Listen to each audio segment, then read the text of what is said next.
justice for all. This meeting is being televised by Chelmsford Telemedia. Is there anyone else present that plans to record? Okay, welcome everybody. Before we begin, I'd just like to follow up on a couple of items from our last meeting.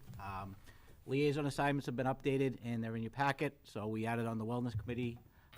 And also, there were a couple of adjustments people asked to be made with the alternate. So we'll look at that a little bit later.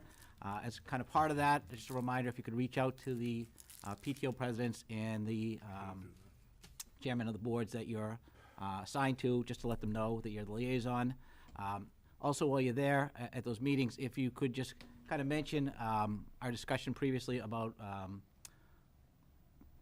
public comment and different ways that we could allow for that. You know, if we would change to the MASC policy during our meetings, what are some of the other ways that we could get the public involved, either at the end of meetings or in separate meetings? On a kind of related note, I actually talking to the superintendent about this. One of the things we might want to consider when we do bring this back up again is allowing for a public announcement section also then, so that when people want to come and speak of events that are happening in the district, such as community read, alumni association, that type of thing, we don't want to cut them off and not allow them to do that, because that serves a purpose for everybody. It informs us, it informs other people. So just kind of something to think about, you know, when we get back to that conversation.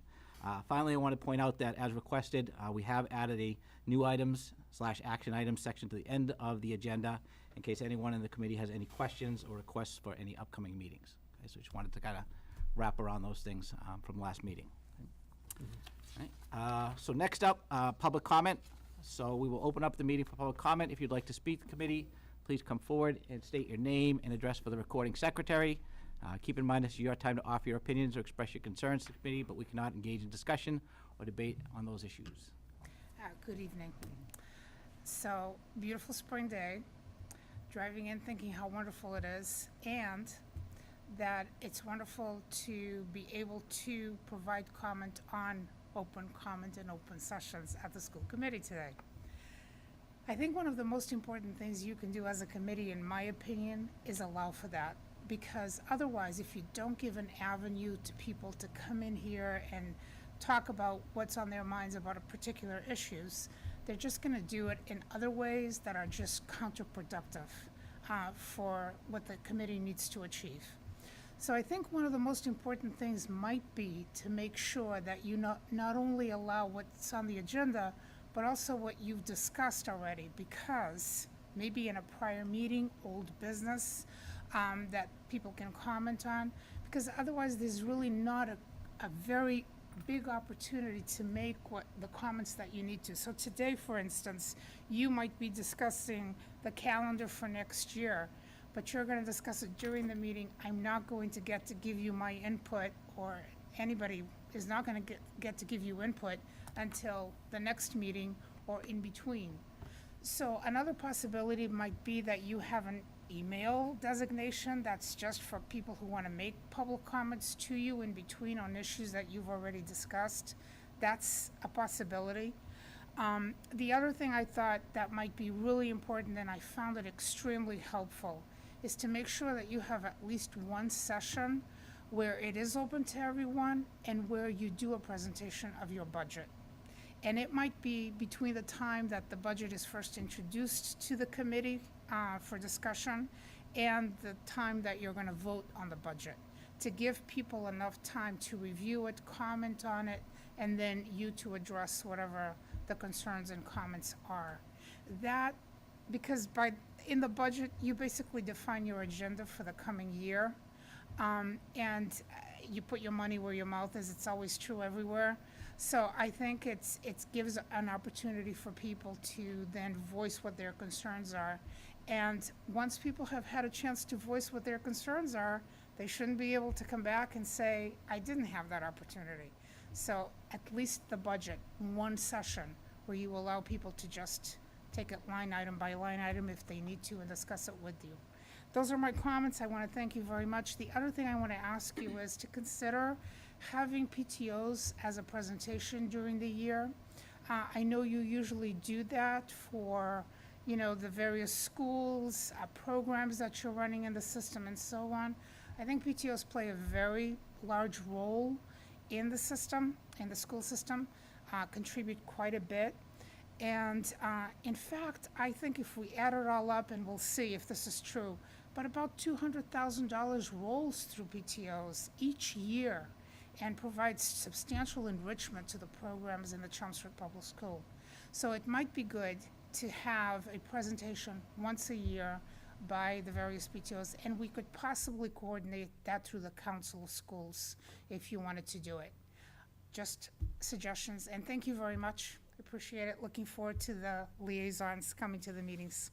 Great. Thank you very much. Thank you. Would anyone else like to address the committee? All right, believe next, student representative. Hello. So we have May 3rd through 5th and 10th through 12th, so this weekend and next. The CHS Theater Guild will be putting on the 25th annual Putnam County Spelling Bee, which is a musical. And on Saturday, we'll be hosting the SATs. On Monday, AP tests will start for the next 2 weeks. Next Thursday, the 10th, will be the mock car accident. It was originally the 11th, but the date has changed. The 14th is the CHS Alumni Association Scholarship Night at 7 in the PAC. And the 16th is the Pops concert featuring our chorus band and orchestra. Thank you. What day was the car? What day was the car? The 10th, Thursday the 10th? yes. All right, thank you very much. Okay, good news? Commandeer, good news back again. You can have it. So there's a presentation tomorrow evening that we would like people to know about. Nancy Duggan, she is the executive director and co-founder of Decoding Dyslexia in Massachusetts, and she's going to be giving a talk tomorrow night at the Chelmsford Public Library from 6:30 to 8:30 in the McCarthy room, not to be confused with the McCarthy Middle School. So at the library tomorrow night, she'll be giving a nice presentation. I guess it's already been well received in both Reading and Tewksbury, so I'm looking forward to that tomorrow night. So isn't Dr. Lang. He'll be joining me tomorrow night. I'll be there. Okay, great. Okay. Thank you. Great. All right, so we're on to new business. First item is follow-up to Springtown meeting. Sure. I had put this on the agenda just in case there was any follow-up from last evening's meeting. Just so the viewing audience knows, we had a few articles related to the school department that were on the agenda. The biggest, obviously, is our operating budget, so that went forward last night. And I gave a very brief presentation on the budget itself. Anyone kind of watching over the last month or two would have seen similar reports. But answered a few questions from town meeting reps, and that portion of the budget passed, so we're very happy and appreciative for that. So that kind of finalizes our budget plan for next year, which is excellent. A little bit later in the agenda, we had the capital plan come forward. So after some discussion and debate on that, the capital plan also was approved. So in the schools, we have some facility improvements, largely this year related to paving and parking lot improvements at the high school and Parker Middle School. And then within technology, we are continuing to do some infrastructure upgrades at several of the schools, as well as some upgrades to some security cameras in the buildings and some interactive classrooms, interactive whiteboards. So that was approved through capital, so we're very excited about that, and we'll get that all in order for the summer. Bill Silver, our technology director, is actually coming at either the June 1st or 15th, I forget which meeting, but it's one of the two meetings in June to kind of do a wrap-up on the year in technology and talk a little bit about the summer program and plans, because there's a significant amount of work that's going to take place this summer. So he's going to talk about that and some grant opportunities that he's been able to bring in. So that's very, very positive.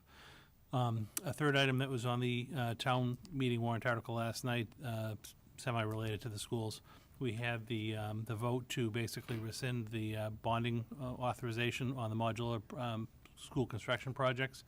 And again, we came in just a little over $1 million under on that particular project, which we're very happy about. Very thrilled with the end product. The classrooms are really excellent spaces. They've been very well received and being fully utilized. So technically, that turned back in $1 million to the town. The town needed to vote to remove that bond authority so that it doesn't affect the town's ratings. So those are really the three items that were school related last night. I thought it went overall pretty smoothly.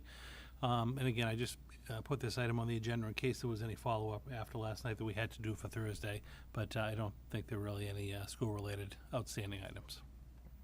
The only thing that I would ask is, one of the town meeting reps brought up the whole parking pass, bus pass issue. Yeah. I believe he wanted a ruling from council, is the way I believe that he worded it. And I was wondering if we could determine, what portion of the money that we take in is bus fees and what portion is parking passes. And then if it can be used to offset the transportation costs, or if it can't be. But I think it's important to get back to him on that. I think that this has been an ongoing issue for quite some time, and I think that if we could answer some of these questions, we might be able to just put it behind us. Sure. Yeah, that was the first time the question had actually been directly asked to me. Right. So Joanna is actually planning to work with Peter, our transportation coordinator, on doing a little bit of a report for next year's transportation in the next month or two. We can certainly report on current transportation revenues and things like that for the current year. And I can work with, once we actually have a kind of a grasp on it, I can work with Andy around the legal question. Yep. And probably at some time over the next couple of months address that. Yep. So I made a note of that last night. I just want to make sure we get back to him. Yep, it just might take a little bit to get everything No, all I together. understand. But before we have another meeting, we'll be able to do that. Any other questions, comments? Thought you did a nice job last night in your presentation. Thank you. No, I Well, thought it Fred's- went well overall. I thought that the Neshoba presentation went well, too. It did. It was, Hasn't always been the case in the past. well, the night in general went pretty well, so, Yeah. yeah, so it was good. It did. Yeah, things actually kind of picked up too after the town operating budget. Got through a lot of articles.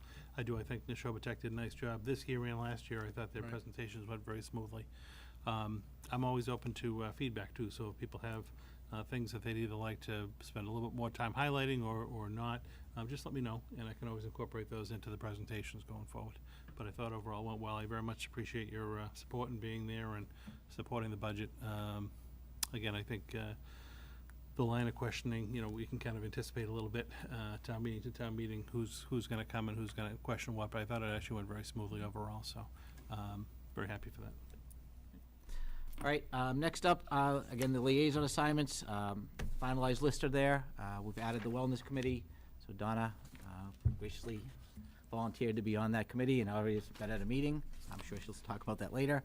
And I'll serve as the alternate for that. I did, again, make a couple of adjustments as requested to some of the alternate positions. And again, the idea behind the alternates is in case you can't make a meeting, just so somebody has somebody they can go to and just ask if they're available, so we have a presence there. So as long as everybody's good with that, that will be our liaison assignments for this year.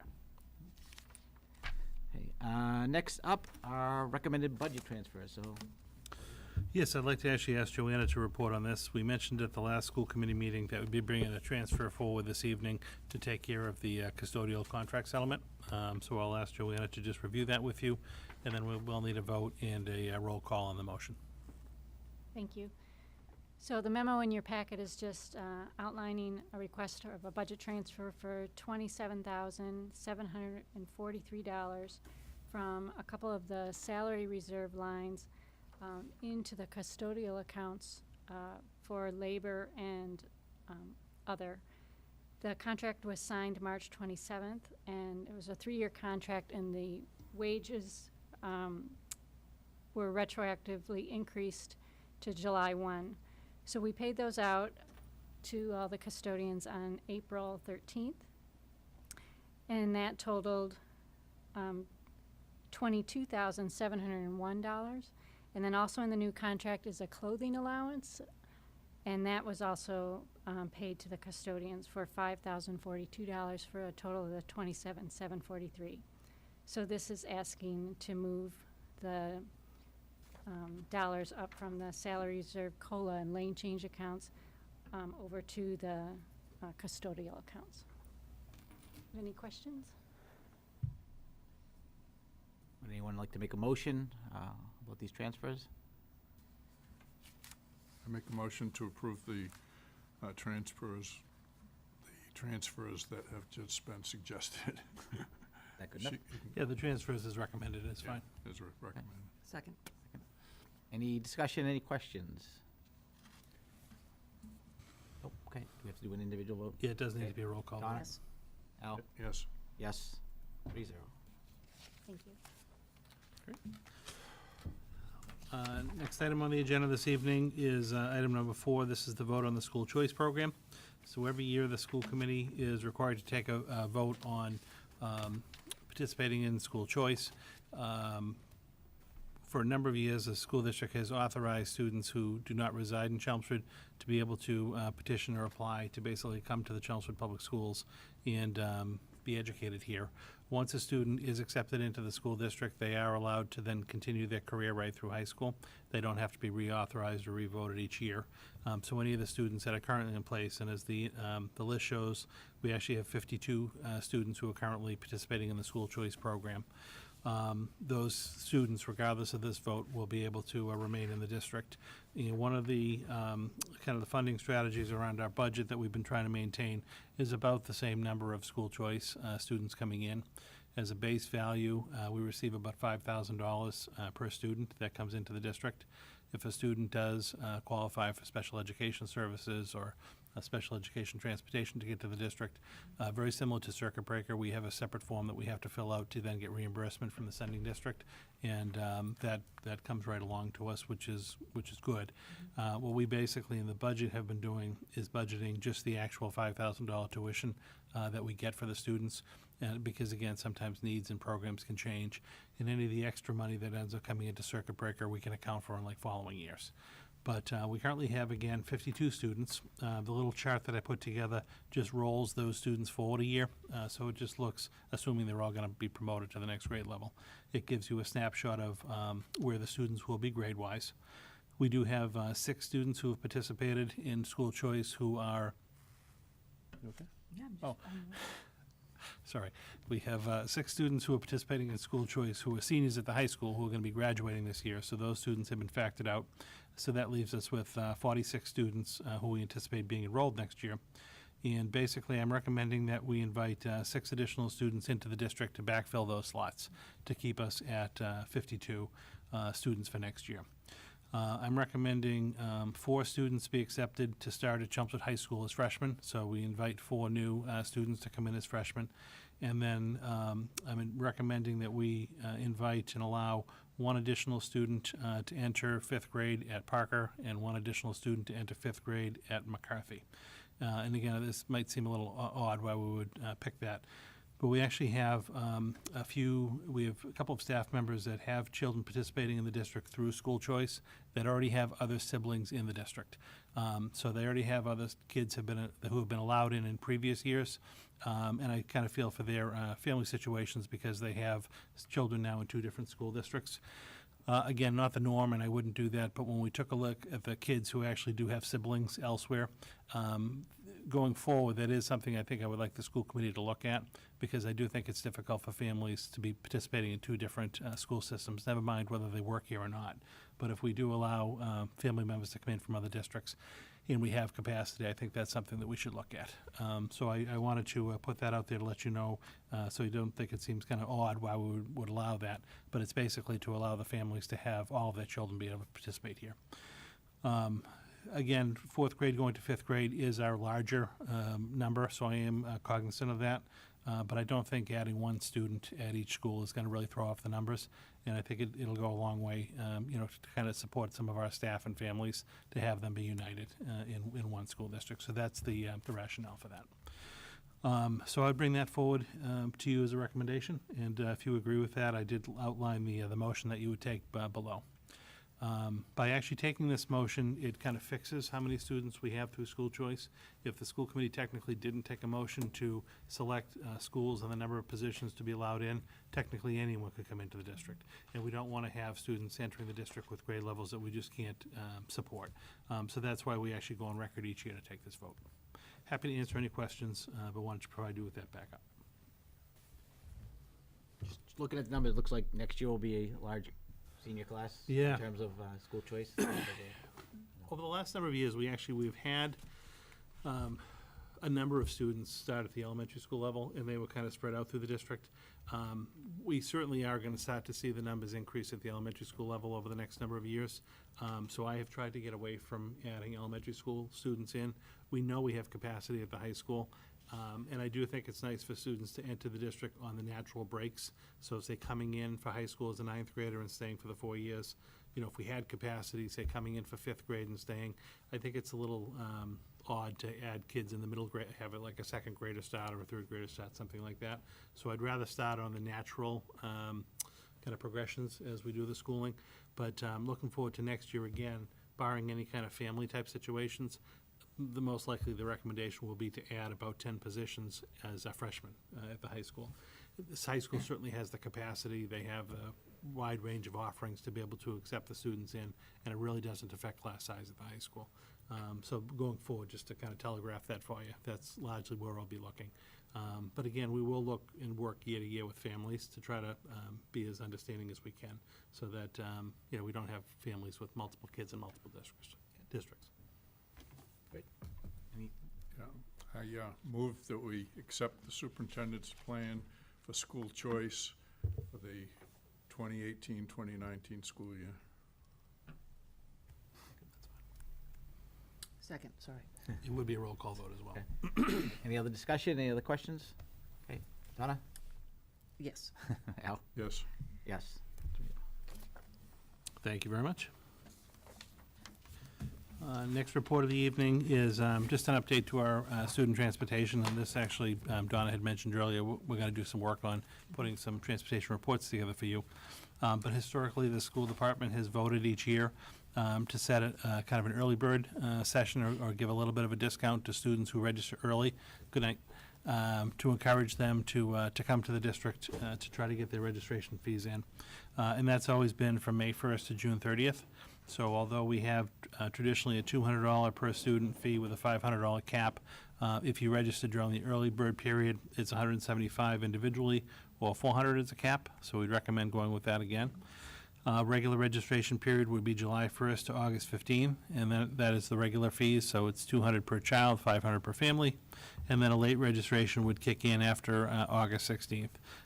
Per student is a $25 extra fee, so it'd be $25 per student. The family cap has always remained the same. I'd recommend for this year going again with this model. We'll certainly be, again, providing additional information on transportation in general. Where we are going to be kind of changing some routes and doing some realignment to transportation, now going back before Labor Day. I don't want to go too drastically off of these dates because that's what people expect, but we'll forecast this earlier next year, and we might actually bump up the periods a little bit because even on the late registrations coming in around August 16th, it's only going to be like a week before school starts. So I think we'd really like to have that kind of the late period kick in on or before August 1st, a year from now, just to give us a little bit more time with routing. But I don't want to, again, go creating any kind of turmoil this year. We'll work with it for this year, so I would like to keep the dates the same. But we will incorporate this and some recommended changes for a year from now into the reporting that we provide you with. If you approve of this recommendation for the transportation fees basically to remain the same for next year, it would be a roll call vote as well. I move that the school committee approve the superintendent's plan for transportation fees for the 2018-2019 school year. Second. Any questions? Yes. So with regards to the fees, I have no problem with this, but I do think with regard, with the transportation report, I think that we should take a look at some of the issues that we had last year and review those before we get too far along into the summer, so that we can, make sure that we have, whenever issues happened, addressed, and so that Sure. people, know that we took care of things, and will feel comfortable, hopefully, with how things go this year. So. Yeah, let's start in a couple of weeks with the report that kind of outlays like what we have done and what we have planned for next year. Right. I think there's always going to be some hiccups at the start of the school year with people who aren't satisfied with like bus stops and things like that. but we're going to try to be a little bit more proactive again. Every year we try to do a little more to communicate our routes and our expectations. We're going to try to communicate again just ahead of time, like some of the guidelines that we work with under because I don't think the parents and the families necessarily know that. So we'll try to incorporate as much of that as possible into the reporting. We'll talk a little bit about kind of what parents should expect, say even with the routing, how they'll receive their bus information, their bus passes, what's going to be on the bus passes. All of that we'll have dialogue with over the next couple of weeks. Perfect, thank you. Okay, any other questions? Not, Donna? Yes. Al? I'm sorry, aye. Aye. 3-0. Great. I'm actually going to turn the next report over to Assistant Superintendent Hirsch, who put it together for us to just give a little bit of an update on the extended school day schedule and how that's going. So I would happy Okay, to thanks. let you take it over. So as you know, we had a pretty significant amount of days this past year, both in the fall and the winter due to closures. There was electricity and also the weather. So one of the options that were given to us from the state included a waiver where we could add additional time to our school day. It's a one-year waiver, and we opted to take that. This body voted on that in April 10th, and then we received the waiver on the 11th, and last week was our first week of implementing 35 extra minutes. So in anticipation of this, many of the principals had already started to work their schedules out. Staff members started to figure out what that was going to look like for them. And quite honestly, I mean, it's gone pretty smoothly. We haven't heard any major hiccups. Buses are running on time. Teachers don't seem to think that the students are struggling at all with the extra time. They actually are welcoming the time because some of the blocks were small. One of the major things that we asked for is that everything was equitable. So you can't just stick the time at the end of the day and then whoever had that end of the day had a longer block. So even in terms of services for students. So it seems to be going pretty well. We've had a couple of staff members that had some concerns and some issues, but we've been able to work out everything possible, and I haven't heard anything since. Obviously, it's been the first week that we've implemented it, and now we're going into a second week. I think one of the larger concerns was at the elementary level. There was a lot of students being dismissed. I believe I put in there upwards of 30 students. Not sure if that uptick was just for this past week, because it was the first time doing that, or if it's going to continue. So that's something that we're going to monitor and have a conversation with. In fact, the elementary principals will be meeting this Friday, so we'll have a better idea of what this next week has looked like for those students. But at the secondary level, there's been maybe 1 or 2, maybe upwards of 3 students total that parents were dismissing them early, but I believe conversations have happened with those families, and they're well on the way of coming and staying in school. I don't know if anyone else here has heard anything outside of that. Typically, when something's not going well, we hear about it, and when we don't hear about it, we're excited. I haven't, really had a lot of feedback. I mean, I think there was some concern among some parents whose children, may struggle during the school day anyway, and then to add on this extra time, if it would just, create more problems for them, either at the end of the school day or at home, having been there for an extra 30 minutes. So I think that that's, something that I'm hoping to hear a little bit more about when I meet with CPAC, about maybe I'll get some feedback from them about, what they thought about the whole thing. And that was one of the things, the teachers worked together in teams to just make sure there was extra movement breaks, obviously snacks at the elementary level, even at the middle and high school. I mean, students are, able to have their snacks. And then with the transitions, it wasn't just this one chunk of time where they had to sit for an additional 35 minutes in one class. So with the transitions that have been happening, so far it's been going smoothly, but you'll probably hear a little bit more for some students. Yeah, I think the only thing, so I'd like to take a look at this and see, what could we improve on? And I think the other feedback that I got back was getting the information out to parents. So I know that it didn't get approved until the last Friday before vacation. But I think that sometimes when parents have appointments that they have to reschedule, how long it takes to get some of these appointments, or tutoring, or, counseling, or whatever it might be, and then to have that week of vacation where people may be going away. I think that if we can be proactive in our communication, even if it doesn't come to fruition, so that people can plan accordingly. The other thing too is, I have some questions about late buses, like will there still be late buses? And I think that, we're thinking so big, in terms of, that we forget about these smaller details that I think are very important to parents and that they need to have information on. so that they can plan their days, because, 30 minutes can, change a person's work schedule, or, whoever's taking care of the child. And then, other things like, will there be adjustments in the homework given? And, if a child is dismissed for counseling or tutoring, is there going to be a penalty to them, because they missed that end of the school day? And it would be great, I think, if parents can be having these conversations with the teachers and the principals, but I think whatever we can do proactively to answer these questions, I think will certainly alleviate a lot of anxiety. Now, do we know, are the after-school activities making adjustments also? 'Cause They I know have, That they- was one of the concerns people had. Yep, they pushed those out by 35 minutes, because it wouldn't be worth anyone's time and effort to show up for 15 minutes and then turn around and have to go home. And the buses were pushed out by that. In fact, it actually helped one of the schools, because they were interfering with the Neshoba buses, and now those buses are not late, so everything's been working out very well for that school. And hopefully, we're not going to do this again, so. This is a one-hit wonder, So, Donna.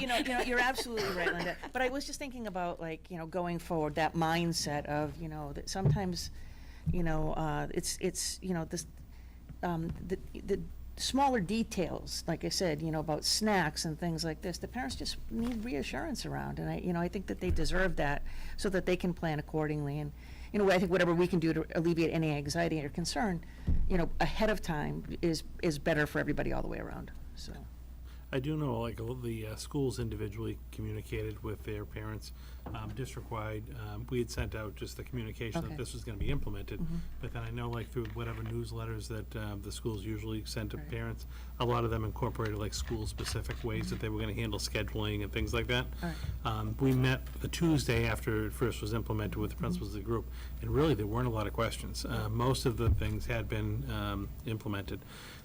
A lot of the kind of the global things about, like, say, after school, what would happen, and basically everything just got pushed back 35 minutes. So Right. the day ended 35 minutes later, all your buses ran 35 minutes later, after-school clubs started 35 minutes later, but they ran the full duration, because we need to recycle and reuse those buses, so we can't have those, cut down early. Right, exactly. So everything's gone pretty well. I have to say, there have been a lot of youth groups and organizations within Chelmsford have been very accommodating, and they know that the bulk of their kids are now going to be 35 minutes later. So your little leagues and softballs and dance and things like that, they have just accommodated and kind of moved the schedule.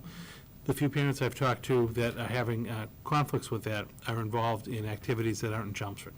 So there was a dance studio in Westford that I think takes in a lot of dance kids from Westford, and there's a handful of Chelmsford kids in there. They're obviously not moving their schedule because theirs hasn't conflicted. So there have been a couple of kids that have been dismissed a day a week to be able to get to a dance class.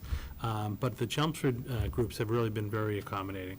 And as Linda said, we're really hoping this is a one-time thing. Absolutely. And we're not having to relive this. Yeah. And right now, even our grade 3 through 8 students, which is the majority of our students, are in the middle of MCAS testing. There's not a lot of homework that's Right. being sent home at this point, because we're trying to get them to go home, rest, have some fun before they come in for their testing. So, with all the end-of-the-year activities, it's, I'm anticipating that we're not going to see these, large homework assignments where Right. students are really, sitting up till late at night trying to get their work done.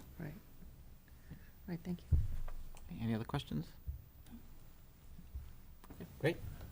I'm gonna continue in the same topic, Yep. and this actually is great, because we're gonna give some information out earlier, which is exactly what was just asked of us. So with this change, the official last day of school for students is June 22nd, 2018, and that's a half-day for students, full day for staff. And staff will be staying into school till Monday, June 25th, for a half-day. But with that being said, our half-day schedules have changed, and that's to accommodate that extra 35 minutes. We incorporated that into our calculations for the state.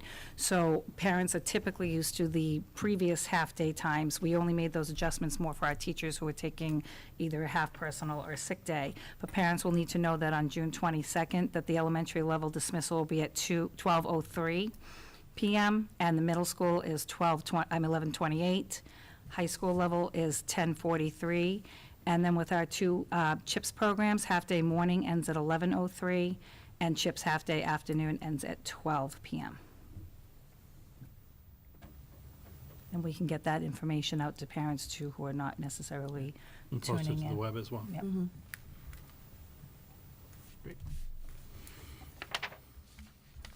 Linda, number 3. Okay, I'm going to keep going. So now that school has ended, we're coming back. Fast forward a little bit. And many people know about this as well, is that we are now going back to school prior to Labor Day, which is a change for Chelmsford. Traditionally, we've always gone after Labor Day. So what does that mean for people? There's a lot of nuances that go with that, even for staff as well. So our staff show up one day before the students for a full staff day, and that's usually our kickoff day. So for our staff, they're going to be showing up on August 27th, which is a Monday, and that will still be the full staff day, and no students will be reporting to school. What will happen is on Tuesday, August 28th, it will be the first day of school for grades 1 through 8 and CHS, and I'm going to get to the kindergarten in a minute, only grade 9. 3 years ago, we started a program with our, we always had the mentor program, but what we had changed is just having our 9th graders show up to school without the upperclassmen there to work with their mentors, understand what the schedule looks like, how to get to your classroom, those type of things, and it's been very successful for those students not to walk in their first day, especially on a rotating schedule at the high school. They run on blocks, and the blocks change, so you can imagine how difficult that might be for our 9th graders. So all of our 1 through 8 students will show up on the 28th, our 9th graders only, and the rest will stay home, and they're very pleased to stay home too, by the way. We don't have any major issues with them. The difference is with our kindergarten students. Now, last year, we stayed with the same schedule we had when we had half-day kindergarten, and kindergarten students receive an orientation with their parents. It's about a 2-hour orientation. They receive a schedule from the school, they come in, they learn a little bit about kindergarten before they walk through the door. Last year, we had, because we went to full day, we stayed with the schedule of 2 days of doing kindergarten orientation.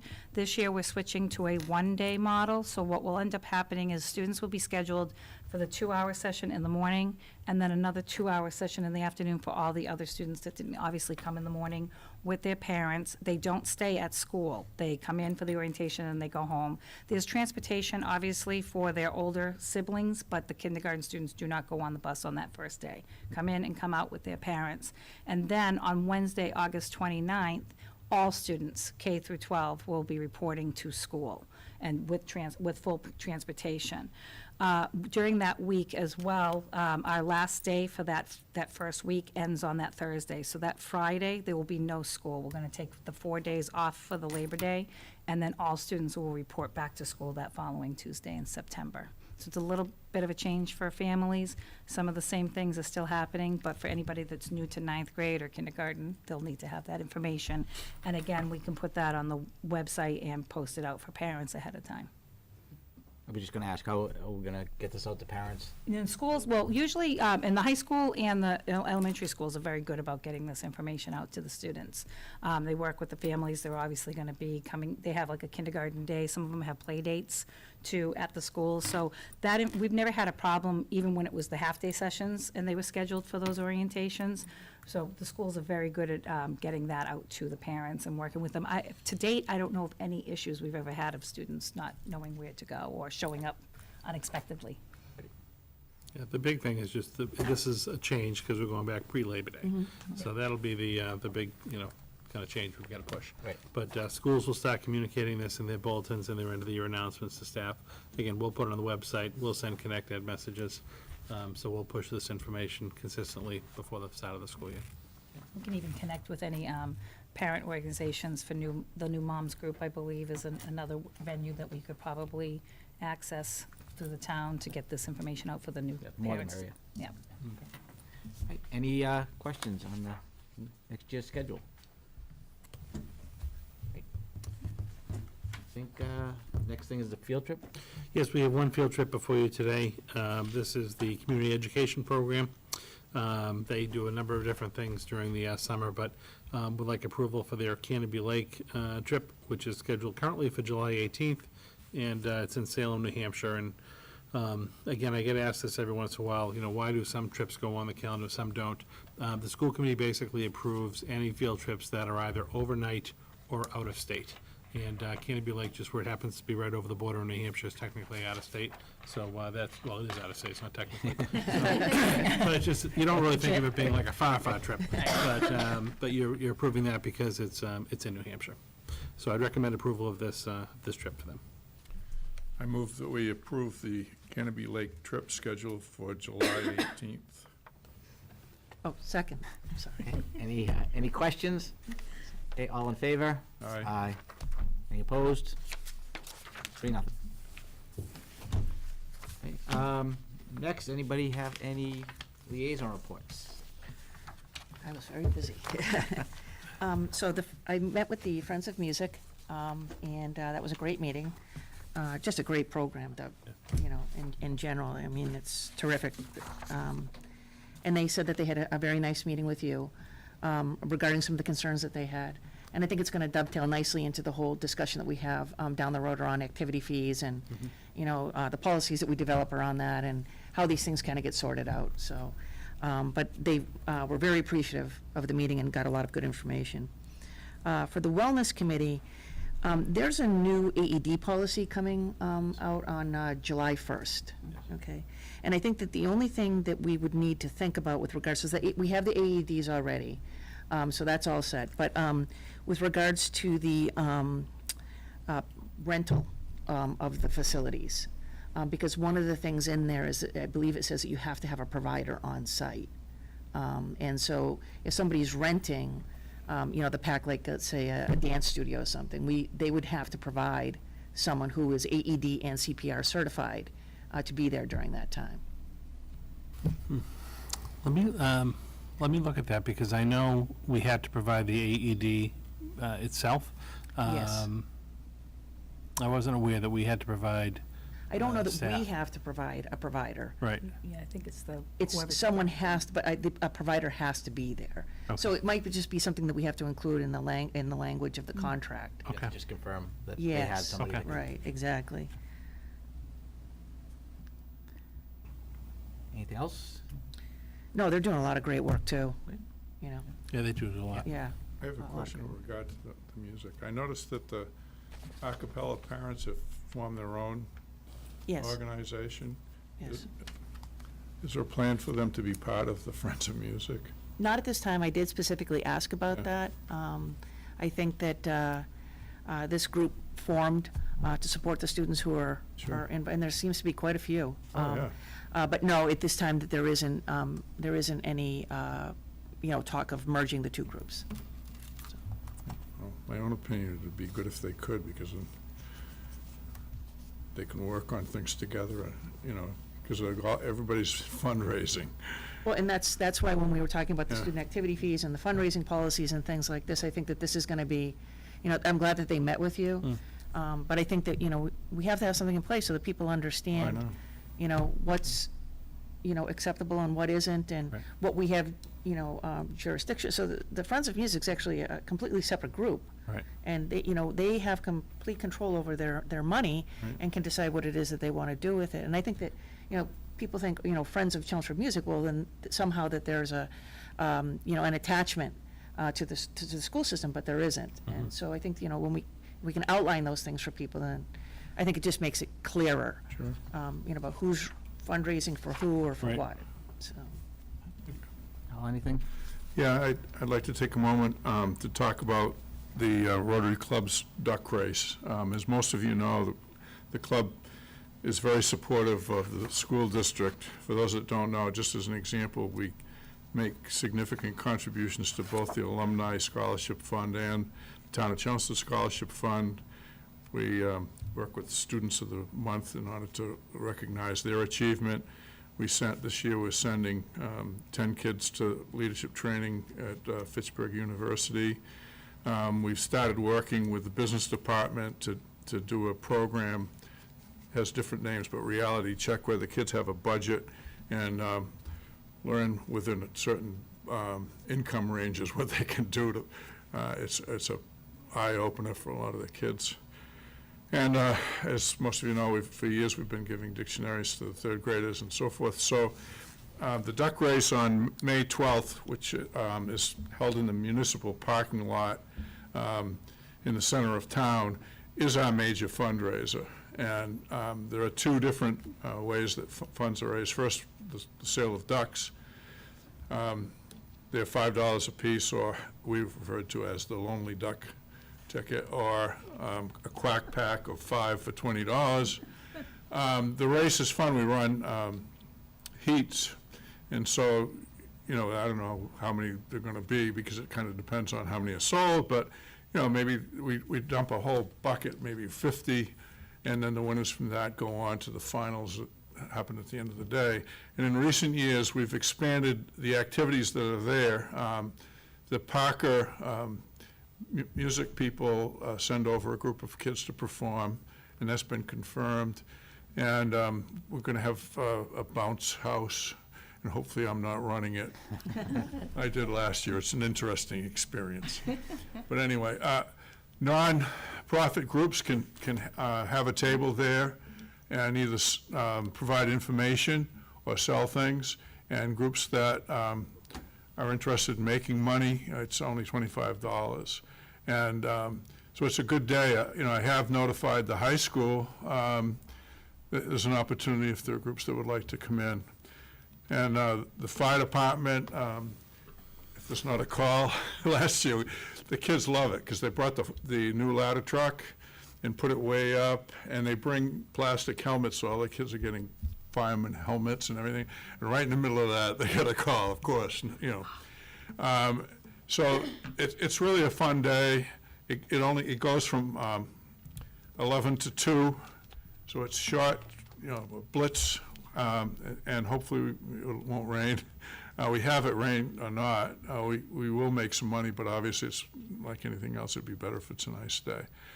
So we hope, because it does benefit all different aspects of the community, from, you know, the veterans, the elderly, and again, a lot with the youth, that will get significant support because it is a big fundraiser. So thank you. I just wanted to mention that last Wednesday, we did go to Day on the Hill. Myself, Al, Jay, Evelyn Thorin, and Angie Toronto. We had a chance to meet with our representatives, so Representative Golden, Representative Nagel, Representative Atkinson, Representative Arcerio. So we kind of sat down, spoke with them for probably an hour or so. An hour or so, yeah. Just about, you know, some general concerns that we have, that they might be able to help us out with. And so it was good to you know, have that opportunity to do that. So yeah, I think it was a worthwhile afternoon. It's a good trip. Yeah.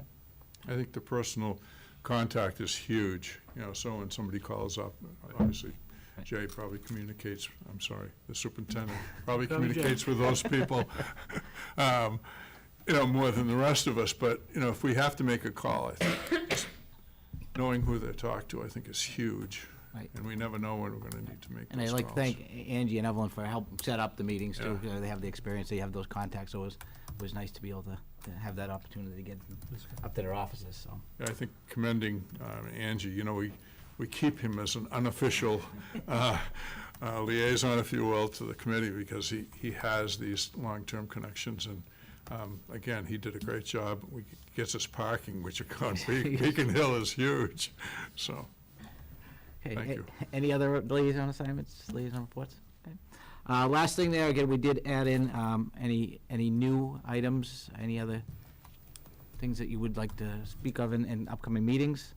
So I just think that we should probably put the Melanson and Heath report back on, that one that we were going to take a look at the recommendations, just make sure we're taking care of everything, in the meeting format. Yep.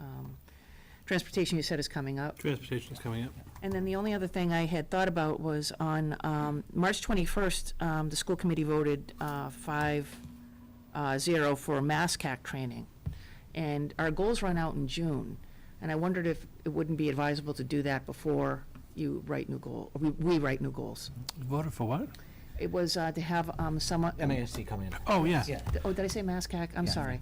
yeah. That's a different organization. different Yeah, MASC, sorry. Okay. Gotta get your Yeah, acronyms right. yeah. I have an update for you on that one. Okay, good. I had reached out to Dorothy Presser, who had come in last time to do a little bit of work with us around governance, and she actually called today. So we were able to touch base, filled her in a little bit about some of the stuff that was happening in Chelmsford, and new board member, and trying to move the school committee forward for next year. She's very eager and open to coming and working with us again. She talked about the whole kind of district governance project that MASC has, and there's a link off their website to learn a little bit more about it.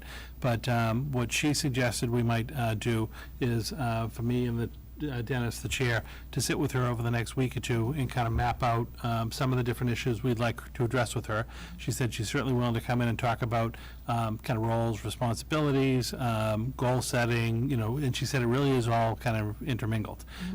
So she could do, up to, 1 to, 3 to 4 different kind of workshop-style committee meetings with the committee. She said May was very difficult for her scheduling-wise, but that in June, I did say that we were meeting the first and the third Tuesday in June, and she said those are the 2 Tuesdays she's booked. But she happened to be open on the second and fourth Tuesday in June. So she said if either of those 2 nights happen to work, because I know Tuesday nights work for us because a lot of people have other commitments on other nights. If either of those 2 Tuesdays worked, she said she'd be more than happy to come out and do at least an initial kind of session with the committee, and then we could plan for over the summer months where it's got a little bit more quiet, to have her come in and continue working. So that was very positive, I thought. She's open to sitting down, just kind of scheduling something with the 2 of us over the next week or 2. And if we wanted to look at one of those dates in June and just kind of get something on the calendar, we could do it as a standalone, or just depending on what was going on as well, we could move a regular school committee meeting and do a working session. But we can kind of take up that at the next meeting. But I thought that was positive. Oh, So great, she's thank very you. happy, and she'd love to come back and work with Is us. she from the Suburban Coalition as well? And she does some work with that as well. She was a school committee member in a suburban community, I she's forget which terrific. one. But she's, Yes. she's excellent. Yeah. She really is. And we, if she's gonna come in the summer, we could always press, evaluating our goals a little bit later into the summer too. I mean, I know technically they end the end of the school year, but we can Right, still kind yeah. of extend But things a little I bit. thought before we started, looking at goals, we should figure out that other piece first, so. And at some point, I will get you that list of items we are adding. I've actually put on the Melanson Heath onto the list already of things that we want to cover in the next couple of meetings, and what we have covered and what we're going to look for in the upcoming meetings. So I'll try to get that out as soon as I can. My only one thing, and this just popped in my head as we were speaking about the capital plan and that type of thing. The other parking lots, the work on Center School Yes. and Harrington, was it? No, it's Center and Harrington. Center and Harrington. So those 2 projects are not funded through the town capital. Those are kind of running parallel to the other projects. Gary Persichetti called me late last week to give me an update on those. Those are in, and I just forget which stage of kind of review they're in at this point. One of them had to go to Conservation Commission. I think it was the center one, because of some type of a water source that's close to the property over there. So that had already gone once, was going back. I believe it was Harrington, had gone through 1 round of approvals already. Long story short, he thought within the next 2 weeks or so, they'd be able to kind of get all of their approvals that were necessary, and then have the bid documents prepared. He's anticipating that being a summer project. So I can give you a more definitive timeline, when we meet maybe next time, but both projects are still a go. Funding is committed and it's there, and it will happen at some point over the summer.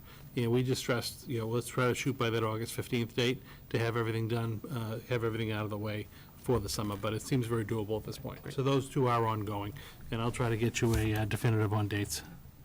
Okay. Any other items? Okay. All right, if not, I will entertain a motion to adjourn. I move that we adjourn. Second. All in favor? Aye. Aye. 3-0. Yep.